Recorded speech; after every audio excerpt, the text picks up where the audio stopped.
اعوذ باللہ من الشیطان الرجیم، بسم اللہ الرحمن الرحیم۔ علامتی طریقہ تدریس نامی کتاب کا سبق نمبر 13، علامات فعل امر، امپیریٹیو وربس۔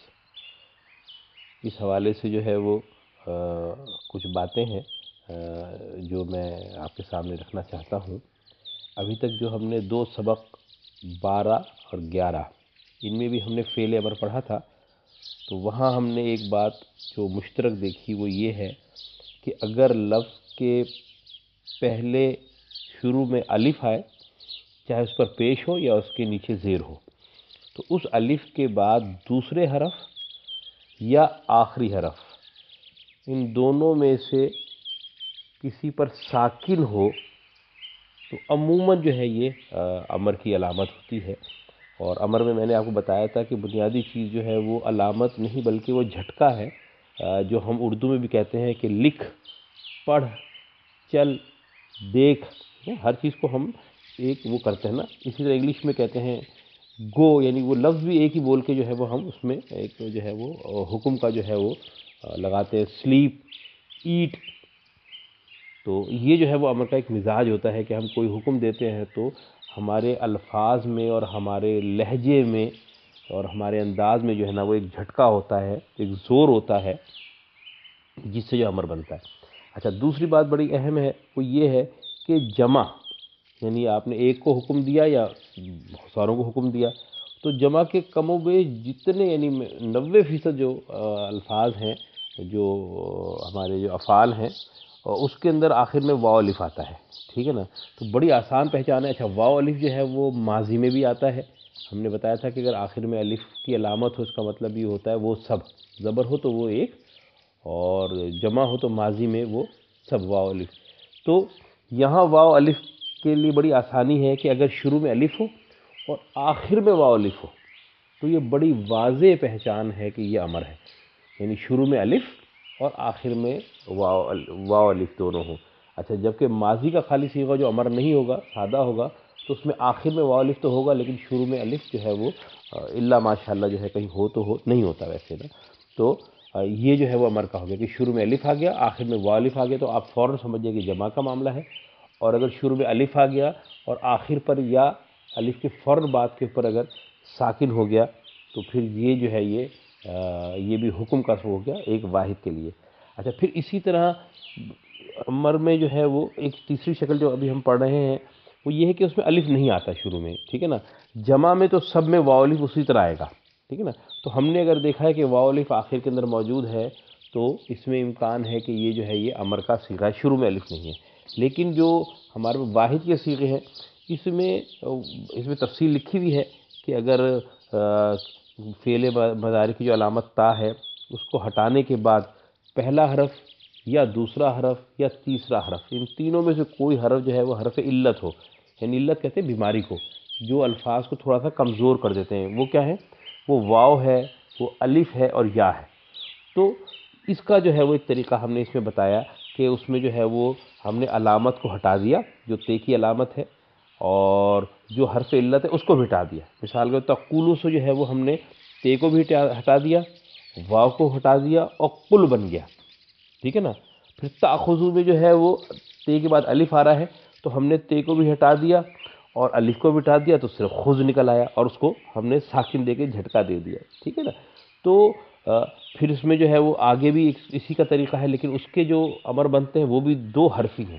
تو اصل جو آپ نے نظر رکھنی ہے، میں بار بار اس سے بہت آپ کو بچانے کی کوشش کرتا ہوں کہ آپ نہ مطلب بنانے نہ بیٹھ جائیں، یعنی قرآن میں ہم آپ اس علامتی طریقہ تدریس میں ہم آپ کو لکھنا نہیں سکھا رہے، ہم آپ کو یہ نہیں بتا رہے کہ میں کچھ الفاظ دوں گا اور آپ اس سے جو ہے وہ امر بنائیں، ٹھیک ہے نا۔ میں آپ سے یہ نہیں کہوں گا کہ میں آپ کو تقولو دے رہا ہوں اور آپ سے امر بنائیں، تو آپ کیا کریں گے؟ تے کو ہٹائیں گے اور واو کو جو ہے گرائیں گے اور قل نہیں، یہ نہیں۔ قل لکھا ہوا ہے قرآن میں، بے شمار مقامات پہ جو ہے قل موجود ہے، خذ موجود ہے۔ تو آپ نے بنانے سے زیادہ جو ہے اس کی علامت کو دیکھنا تاکہ آپ کے لیے آسانی ہو۔ کیوں کہ جب ہم قرآن پڑھتے ہیں تو وہاں پہ اتنا وقت ہی نہیں ہوتا کہ ہم جو ہے اس کی ترکیب میں جائیں اور یہ دیکھیں۔ ہمارے پاس کان سے جو ہے وہ قل ہو اللہ احد آیا، اب ہم قل جو ہے وہ ہمیں براہ راست سمجھنا ہے، قل کی ترکیب نہیں سمجھنی۔ اگر آپ ترکیب سمجھنے بیٹھ گئے تو وہ تو پھر تلاوت آگے نکل جائے گی اور آپ اس کی بحث میں الجھے رہیں گے. تو دو حرف ہی سمجھ لیں، ٹھیک ہے نا. جب بھی دو حرف موجود ہوں اور آخر پر ساکن ہو تو آپ فوراً سمجھ جائیں کہ ہاں اب یہ جو ہے یہ بھی امر ہے، یہ بھی حکم ہے، یہ بھی امپیریٹیو جو ہے ورب کی ایک شکل ہے کہ دو حرف آ گئے، قل لام پہ ساکن آ گیا، خذ جو ہے وہ زال پہ جو ہے وہ ساکن آ گیا. اسی طرح جو ہے وہ ہم آگے دیکھتے چلے جائیں گے. کن، ٹھیک ہے نا، اور اس کا الگ طریقہ ہے لیکن ہم نے وہی دیکھنا ہے کہ جو ہے کن ہے تو نون پہ ساکن آ گیا، ٹھیک ہے نا. زن ہے تو نون پہ جو ہے وہ ساکن آ گیا. قف ہے، ٹھیک ہے نا، توقف کے حوالے سے تو یہاں پہ جو ہے وہ جو فے ہے اس پہ ساکن آ گیا. زد ہے، دال پہ ساکن آ گیا. دو حروف ہے، دوسرے پہ ساکن ہے، بس آپ سمجھ جائیں کہ ہاں معاملہ جو ہے وہ یہ ہے. اور اس کی جمع میں پھر وہی واو الف موجود ہے تو آپ نے دو کو دیکھنا ہے. اچھا اسی طرح ایک اور آگے بھی تھوڑا سا آگے آئے گا کہ وہ بھی دو حرف ہے لیکن اس پہ ساکن نہیں ہے، مطلب ردو اس پہ جو ہے وہ تشدید ہے، ٹھیک ہے نا، لیکن دو حروف ہے. آپ اس کو جو ہے وہ ہم سمجھ جائیں گے کہ یہ جو ہے وہ مطلب کف، ٹھیک ہے نا. فے پہ تشدید اور پیش ہے، یہ بھی جو ہے وہ اس کی ایک شکل ہے. تو آپ یہ سمجھ لیں کہ دو حرف نظر آئے آپ کو اور دو میں سے آخری حرف پہ ساکن آئے یا تشدید آئے تو آپ سمجھ جائیں کہ ہاں یہ جو ہے یہ امر ہے. میں بار بار کہہ رہا ہوں کہ بہت کم سے کم معاملے کو اپنے ذہن میں رکھیں، اس کو الجھائیں نہ، اس کو گرامر کی بحث میں نہ الجھائیں، کیونکہ قرآن بہت وسیع ہے اور ہمیں براہ راست جو ہے اس کا ترجمہ سمجھنا ہے. تو ان چیزوں سے ہم نے سمجھ لیا کہ آخر میں واو الف آ جائے تو یہ ہے امر کی ایک بہت بڑی علامت ہوتی ہے، ٹھیک ہے نا. اور اگر شروع میں الف ہو اور واو میں آخر میں واو الف آئے تو یہ تو بالکل امر کی جو ہے وہ واضح علامت ہو جائے گی. ان میں جو ہے وہ آسانی کے لیے میں نے اس کو جو ہے وہ ایک جگہ جمع کیا ہے کہ یعنی قرآن میں جو ہم نے امر دیے ہیں یہ تین اسباق کے اندر، یہ آپ سمجھ لیں کہ تعداد میں 102 ہیں. یعنی قرآن میں 102 شکلوں میں جو ہے وہ حکم کے صیغے آئے ہیں، مختلف مادے ہیں، اور اس میں سے 65 جو ہیں 65 جو ہیں وہ تو بہت ہی آسان ہے. وہ اس لیے آسان ہے کہ اس کے شروع میں الف آ رہا ہے، آخر میں ساکن آ رہا ہے. شروع میں الف آ رہا ہے جمع کے معاملے میں، آخر میں وہ الف آ رہا ہے. تو یہ تو بہت ہی آسان ہو گیا کہ اگر الف ہے اور آخر میں جو ہے وہ ساکن ہے تو اکثریت اس کا مطلب جو ہے وہ یہی ہو گئی، ٹھیک ہے نا. اچھا پھر جو باقی بچتے ہیں 37 جو ہے 37 جو ہے وہ ان کے جو ہے وہ نہیں آتا. اس کی میں نے آپ کو شکلیں بتا دی کہ دو حرفی ہوں گے اور دوسرے حرف پر جو ہے وہ ساکن ہوگا. اچھا اس میں بھی جو بہت زیادہ ریپیٹ ہوتے ہیں وہ جو ہے وہ 12 ہیں، اور اس کو ہم نے 12 کی 12 کو جو ہے یہاں دے دیا ہے، لکھ دیا آپ کے سامنے. اور وہ جو ہے یعنی یہ وہ 12 جو مادے ہیں جس میں جو ہے وہ ذوقا کا مادہ ہے یعنی ذوق سے نکلتا ہے، غفرہ کا مادہ ہے جسے مغفرت نکلتی ہے، ٹھیک ہے نا. قوالا ہے یعنی قول، یہ بہت زیادہ قرآن کے اندر جو ہے وہ آتا ہے، ٹھیک ہے نا. اچھا کوانا ہے کون، کن، یہ قرآن میں جو ہے نا یہ بہت ہی اہم لفظ ہے. کوانا کا جو ہے وہ کانا یکونو، ہم انگلش میں کہتے ہیں نا helping verb, is, am, are, was, were, will, shall, have, has, یہ سارے. تو یہ کانا جو ہے یہ ہیلپنگ ورب ہے بنیادی طور پہ نا، ہے کے معنوں میں آتا ہے کے معنوں میں ہوگا. تو یہ بہت اہم ہے، یہ قرآن میں جو ہے وہ بڑی کثرت سے استعمال ہوتا ہے. تو یہ 12 جو مادے ہیں جو ایک ساتھ لکھے ہیں یہ قرآن میں 10 مرتبہ سے زیادہ استعمال ہوئے ہیں. تو یعنی اس کا مطلب ہے کہ یہ 12 کو آپ دیکھ لیں گے، یاد کر لیں گے تو 70-80% آپ نے جو ہے وہ معاملات کو جو ہے وہ سمجھ لیا. اور باقی جو ہیں وہ 60 سے زیادہ جو ہیں وہ 3 مرتبہ سے کم استعمال ہوئے ہیں. میں نے آپ کو پہلے ہی بتایا تھا کہ اگر 3 مرتبہ سے کم استعمال ہو پورے قرآن کے اندر تو یقینی بات ہے آپ کو یاد رکھنا اتنا آسان نہیں ہوگا، آپ بھول جائیں گے. جب وہ اس لفظ سامنے آئے گا تو امکان ہے کہ کیا ہو آپ اسے بھول جائیں، کوئی مسئلہ نہیں ہے.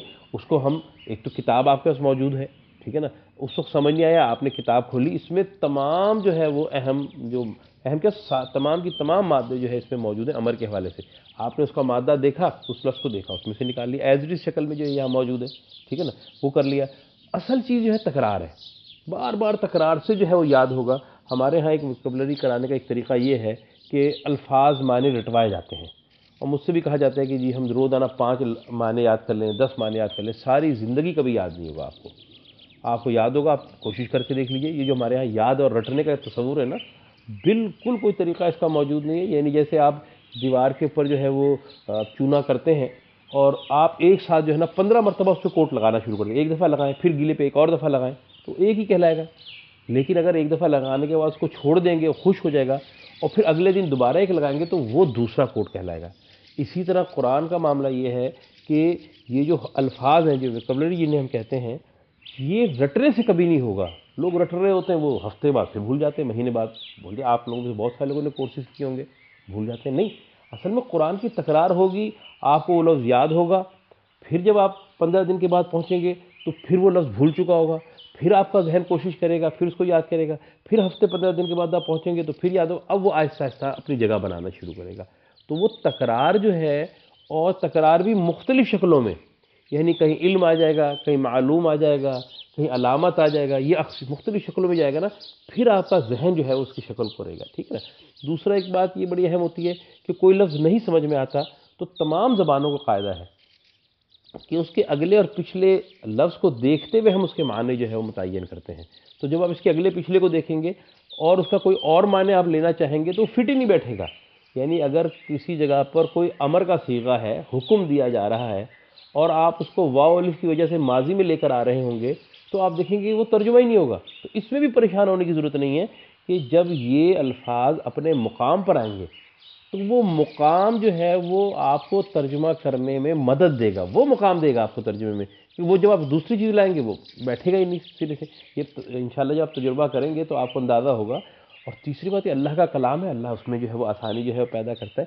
تو یہ بھی ذہن میں رکھیں کہ ترجمہ کرتے وقت جو ہے نا وہ ہم اس کے اگلے اور پچھلے الفاظ کو دیکھیں اور اس سے جو ہے وہ ہم فہم جو ہے وہ نکال سکتے ہیں. تو الحمدللہ ہم نے جو ہے وہ امر مشکل تھا، ہم نے تمام جو وہ تھے افعال تھے وہ ایک ہی جگہ جمع کر دیے، اس کی جو شکلیں تھیں وہ کر دیں. کچھ چیزیں یقینی بات ہے، 2 3 4 چیزیں جو ہے وہ مشکل ہوں گی.